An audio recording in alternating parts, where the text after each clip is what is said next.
2021 বৰ্ষত প্ৰাদেশিকৰণ হোৱা টিউটৰ শিক্ষক কৰ্মচাৰীসকলৰ লগতে বাৰে বাৰে বঞ্চিত হৈ অহা ৰাজ্যৰ ভেঞ্চাৰ শিক্ষক কৰ্মচাৰীসকলৰ প্ৰাদেশিকৰণৰ দুটা গুৰুত্বপূৰ্ণ খবৰ। কৰ্মচাৰী পৰিষদে দাবী জনাইছে মুখ্যমন্ত্ৰীক টিউটৰৰ পৰা শিক্ষক মৰ্যাদা প্ৰদান কৰিব লাগে শীঘ্ৰে। আনহাতে সদৌ অসম অপ্ৰাদেশিকৃত শিক্ষক কৰ্মচাৰী সংস্থাৰ সংবাদমেল বাৰে বাৰে বঞ্চিত হৈ অহা 19,527 গৰাকী শিক্ষক কৰ্মচাৰীক ডিচেম্বৰ মাহৰ ভিতৰত প্ৰাদেশিকৰণৰ দাবী।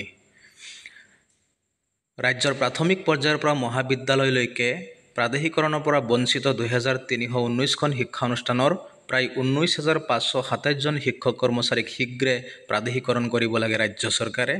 প্ৰাদেশিকৰণ আইন সংশোধন কৰি শীঘ্ৰে এই শিক্ষক কৰ্মচাৰীসকলৰ প্ৰাদেশিকৰণৰ জ্বলন্ত সমস্যা সমাধান কৰাৰ দাবী উত্থাপন কৰে।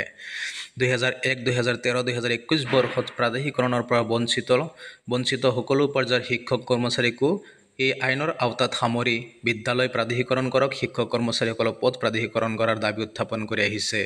2006 চনৰ 1 জানুৱাৰীৰ পূৰ্বে বিদ্যালয় স্থাপন হোৱা, মাটিৰ প্ৰমাণপত্ৰ থকা, বেংক পাছবুক থকা সকলো নথি পত্ৰ থকাৰ পিছতো ৰাজ্য চৰকাৰে বঞ্চিত কৰি আহিছে এই বিদ্যালয়সমূহক। টিউটৰ শিক্ষক কৰ্মচাৰীসকলৰ আন এটা গুৰুত্বপূৰ্ণ খবৰ। টিউটৰৰ পৰা শিক্ষক মৰ্যাদাৰ দাবীত এইবাৰ অসম কৰ্মচাৰী পৰিষদৰ সম্পাদক দীপেন ডেকাৰ অনুৰোধ। মুখ্যমন্ত্ৰীক কি কৈছিল দীপেন ডেকাই, আমি শুনো আহকচোন।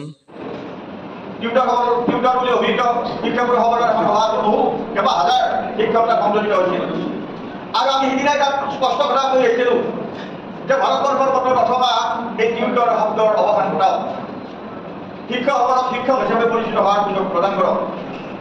আমি এই কথাষাৰ আজি ঘোষণা কৰি খুব মুকলি কৰি আমি বহি আহিছিলোঁ। আমাৰ কথাটো কি? আমি আজি মই দৰমহা লৈছোঁ, মই শিক্ষক, আপোনালোকে দৰমহা নোপোৱা শিক্ষক, আপোনালোকে ল'ৰা ছোৱালী শিকাইছে, আপোনালোকে দৰমহা নাপাব। তাৎপৰ্যপূৰ্ণ কথা, এই 20 বছৰ 25 বছৰতে আপোনালোকে কৰ্মৰত এখন বিদ্যালয় খুলি ছাত্ৰ এডমিশ্যন দি চৰকাৰী ব্যৱস্থাৱলী সকলো নিৰূপণ কৰি পালন কৰি বিদ্যালয় চলাই আছে, শৈক্ষিক কৰ্মত নিয়োজিত হৈছে, ছাত্ৰক উপযুক্তভাৱে শিক্ষিত কৰি আছে। এই ব্যৱস্থাৱলীৰ পৰা চৰকাৰে কিন্তু কোনো কাৰণত আবিষ্কাৰী কৰে 20-25 বছৰ আগবঢ়াই দিয়া নাই।